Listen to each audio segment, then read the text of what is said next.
কোরআন নাজিলের মাসকে পয়লা মাস হিসেবে গণনা করি। হযরত আলী এবং হযরত ওসমান রাদিয়াল্লাহু আনহুমা দুই সাহাবী মিলা প্রস্তাব করলেন, না, কোরআন নাজিলের দিন থেকে ইসলামের দিন গণনা না করে যেদিন থেকে ইসলামের বিজয় নিশান করেছে সেদিন থেকে ইসলামের গণনা করি। যেদিন আল্লাহর রাসূল যে মাসে হিজরত করে মদিনায় এসেছেন, আমরা নবীজির হিজরি সন হিসাবে মাস গণনা করা শুরু করি এবং নবীজির হিজরতের মাসকে 12 মাসের পয়লা মাস হিসেবে গ্রহণ করি। যেদিন নবীজি হিজরত করেছেন, অর্থাৎ জিলহজে হজের সফরে বাইআতে আকাবা তৃতীয়বারের মতো অনুষ্ঠিত হয়েছে, আর আল্লাহর রাসূল হজের পরপরই হিজরত করে মদিনার দিকে মুহাররমুল হারামের 1 তারিখে রওনা করেছে।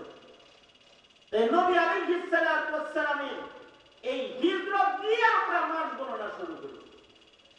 সব সাহাবায়ে কেরাম একমত হয়ে গেলেন, হ্যাঁ, তাহলে এই সনের নাম দেয়া হবে হিজরি সন। কি সন? জোরে বলেন, কি সন? যেই সনে নবীজি হিজরত করেছেন সেদিন থেকে ইসলামের ইতিহাসের বছর গণনা শুরু। আর নবীজি যেই মাসে হিজরত করেছেন সেটা হবে হিজরি বছরের পয়লা মাস। নবীজি হিজরত করেছেন মুহাররমুল হারামে, তো মুহাররম মাস হিজরি সন গণনায় হযরত ওমরের সভাপতিত্বে সাহাবায়ে কেরামের ইজমার মাধ্যমে হিজরি বছরের পয়লা মাস হিসেবে মুহাররমকে গণনা করা হলো। কারণ মুহাররমুল হারামে নবী প্রেম ও ত্যাগের ইতিহাস রয়েছে, যে মুহাররমি আল্লাহর রাসূল দ্বীনের জন্য ত্যাগ কুরবানি দিয়ে কি করলেন? নিজের জন্মভূমি ছেড়ে মদিনাতুল মুনাওয়ারায় নবীজি হিজরত করলেন। আর এই হিজরতের রাতটা ছিল এক ভয়ঙ্কর রজনী, যে আল্লাহর রাসূলকে জমিন থেকে চিরতরে শেষ করে দেওয়ার জন্য কাফেররা চতুর্দিক দিয়ে, ঘরের চতুর্দিক দিয়ে দাঁড়ায় গেছিল, যে নবীজিকে দুনিয়া থেকে চিরতরে বিদায় করে দিবে। আল্লাহ তাআলা তার বন্ধুকে মক্কা ছেড়ে মদিনায় চলে যাওয়ার জন্য নির্দেশ জারি করলেন এবং হযরত জিবরাইল এসে বললেন যে সূরা ইয়াসিন তিলাওয়াত করে আপনি হাতের মুঠায় বালি লইয়া এটা দরজায় দাঁড়ায় ছিটায় দেন, চতুর্দিকে যারা দাঁড়িয়ে আছে এগুলোর চোখে বালু পৌঁছে যাবে, আল্লাহ তাআলা ওদের চোখ ডলাডলিকে লাগাই দিবে, আর আপনি আল্লাহর নির্দেশে হিজরত করে মদিনাতুল মুনাওয়ারায় চলে যাবেন, সেখানে হুকুমতে ইসলামিয়া আপনার জন্য অপেক্ষা করতেছে। সুবহানাল্লাহ। এই আল্লাহর রাসূল মুহাররমের 1 তারিখে আল্লাহর রাসূল হিজরত করার জন্য ঘর থেকে বেরিয়ে পড়লেন। নবী আলাইহিস সালাতু ওয়াস সালাম নবীজি যে হিজরত করবেন এই আলোচনা আরো 3 বছর আগে থেকে চলতেছিল। হজের মৌসুমে মদিনা থেকে মানুষ হজে আসতো, আর বাইআতে আকাবায়ে উলা, সানি, সালেস 3 পর্বে আল্লাহর রাসূলের কাছে তারা বছরে বছরে বাইআত গ্রহণ করেছে, কালেমা পড়ে মুসলমান হয়েছে আনসার সাহাবায়ে কেরাম। আর হজের মৌসুমে আল্লাহর নবীর সাথে চুক্তি হয়ে গেছে যে নবীজি হিজরত করে যাবেন মদিনায়, আল্লাহর নির্দেশ আসলেই নবীজি হিজরত করবেন। যখনই হিজরত করার মতো চুক্তি সম্পাদন হয়ে গেছে, আল্লাহর রাসূল কাউকে জানান নাই, শুধুই মাত্র নবীজির সবচেয়ে ঘনিষ্ঠ জন হযরত সিদ্দিক আকবরকে বললেন, আবু বকর, আমার তো মদিনাবাসীর সাথে কন্ট্রাক্ট শেষ হয়ে গেছে, আল্লাহ পাক যখন নির্দেশ করবে তখন আমাকে মদিনায় যেতে হবে, কিন্তু আল্লাহ যখন নির্দেশ করবে মদিনায় যাওয়ার জন্য, এই আবু বকর তুমি কিন্তু আমার হিজরতের রাতে হিজরতের সাথী হবে। আল্লাহর রাসূল হযরত আবু বকরকে হিজরতের সাথী বানাইবেন। নবী আলাইহিস সালাতু ওয়াস সালাম আবু বকরের কানে পৌঁছায়া দিলেন। সে থেকে হযরত আবু বকর রাতের ঘুম বন্ধ করে দিলেন। জানা নাই কখন আল্লাহর নির্দেশ আসবে আর হাবিবুল্লাহ আমার দরজায় এসে দাঁড়ায় যাবে। তখন যদি বের হইতে আমার দেরি হয় তাহলে আল্লাহর কাছে আমি ধরা খেয়ে যাব। হযরত আবু বকর ঘুম হারাম করে ফেলেছিলেন এবং এই দরজায় দাঁড়ায় দাঁড়ায় হেলান দিয়া উনি আরাম করতেন। এই মুহররম শুরু হলো আর নবীজির হিজরতের নির্দেশ এলে আল্লাহর রাসূল ঘর থেকে বেরিয়ে সোজা চলে গেলেন হযরত আবু বকরের ঘরের দরজায়। যে আল্লাহর রাসূল আবু বকরের দরজায় দাঁড়ায় ছোট্ট করে একটা ডাক দিলেন, আবু বকর হিজরত শুরু হবে, আমি চলে এসেছি। আবু বকর দরজাটা খুইলেই গাঠি মাথায় আছে, বলে লাব্বাইক ওয়া সাআদাইক ইয়া রাসূলুল্লাহ, আমিও হাজির হয়ে গেছি। আল্লাহর রাসূল আবু বকরকে বললেন, এক দিন আমার এই ভিডিও বাইরে আসেন তো কবে যেদিন আপনি আমাকে বলেছেন আমি হিজরতের সাথী, সেদিন থেকে আমি রাতের ঘুম হারাম করেছি, গাঠুরি মাথায় নিয়ে প্রস্তুত হয়ে দাঁড়ায় থাকি, কখন আপনি ডাকবেন আর আপনার ডাকে আমি লাব্বাইক বলে পাশে দাঁড়াই।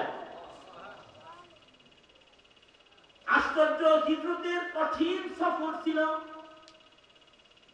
হিজরতের সফরের এই মুহররমের ত্যাগের বর্ণনা করতে গিয়ে ঐতিহাসিকরা লেখেন আরবের মানুষরা পদচিহ্ন দেখে দেখে মানুষদের করতে পারত। এ কারণে আল্লাহর রাসূল পুরা পায়ে ভর দিয়ে মাটিতে হাঁটে নাই, বৃদ্ধা আঙ্গুলের উপরে ভর করে বালুর ভেতরে রাসূল হেঁটেছেন। আর আবু বকর রাতের আঁধারে, কেমন মহব্বতের সফর। আবু বকর একবার নবীজির ডান পাশে পাহারা দেয়, একবার নবীর বাম পাশে পাহারা দেয়, একবার সামনে একবার পিছনে, চতুর্দিকে ঘুইরা ঘুইরা আবু বকর হাঁটে। আল্লাহর রাসূল বললেন, আবু বকর একবার ডানে একবার বামে, একবার সামনে একবার পেছনে, এমন তুমি কেন হাঁটতেছ আবু বকর? আবু বকর বলে, রাসূল গো, আমি যখন ডান পাশে হাঁটি চতুর্দিকে দুশমন আছে, আমার মনটা কয় বাম দিক থেকে কোন তীর বুঝে আপনার গায়ে মারতেছে ওরা, ওই তীরটা নিজের গায়ে নেওয়ার জন্য আমি বাম পাশে চলে যাই। আবার যখন বামে দাঁড়াই মনে হয় সামনে দুশমন, দুশমনের তীর বুকে নেওয়ার জন্য সামনে দাঁড়া যায়। আবার যখন মনে হয় দুশমন পেছনে আছে বুঝি, রাসূল গো আমি পেছনে দাঁড়ায় যাই, আবার ডানে দাঁড়াই, চতুর্দিকে ঘুইরা ঘুইরা এজন্য হাঁটি আমি আবু বকর থাকতে যেন দুশমনের কোন আঘাত হাবিবুল্লাহর গায়ে লেগে না যায়। কত ত্যাগের এক সফর শুরু হলো। আল্লাহর রাসূলকে এইভাবে পাহারা দিয়া হযরত আবু বকর গারে সৌরে নবীজি আত্মগোপন করবেন সেইখান পর্যন্ত গেলেন।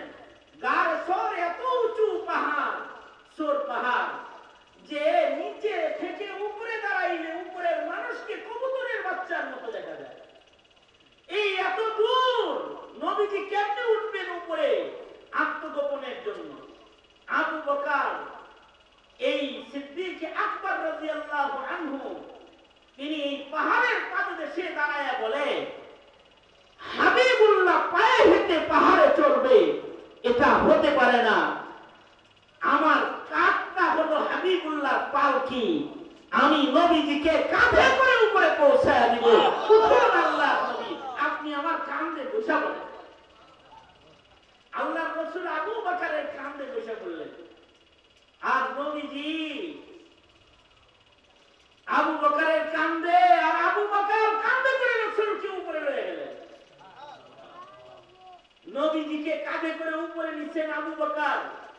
কষ্ট বেশি হলো কার?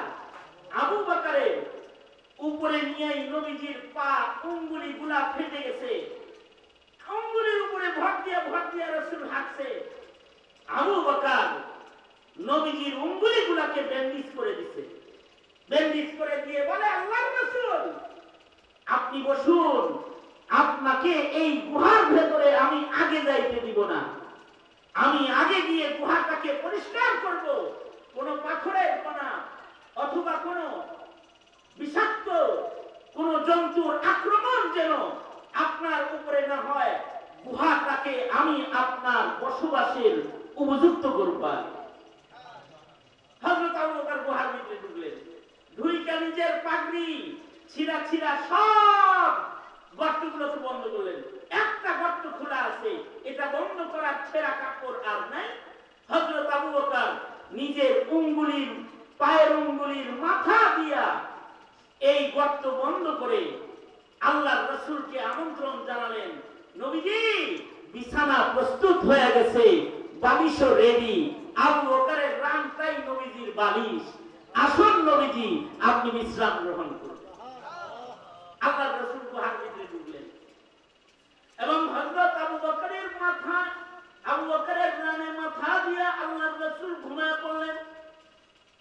নবীজি আরামগাহে আরাম করতেছেন। এদিক দিয়া কাফেররা পদচিহ্ন দেখে দেখে গুহা পর্যন্ত চলে গেছে। এই মুহররমের ইতিহাস এগুলো যে আল্লাহর রাসূল সাল্লাল্লাহু আলাইহি ওয়াসাল্লামকে যেন গুহার ভিতরে কাফেররা দেখতে না পায়, আল্লাহ তাআলা আশিকে রাসূল মাকড়সাকে গুহার মুখে পাঠায়। এই মাকড়সাটা আশিকে রাসূল মাকড়সা, সে জাল বুনাইছে।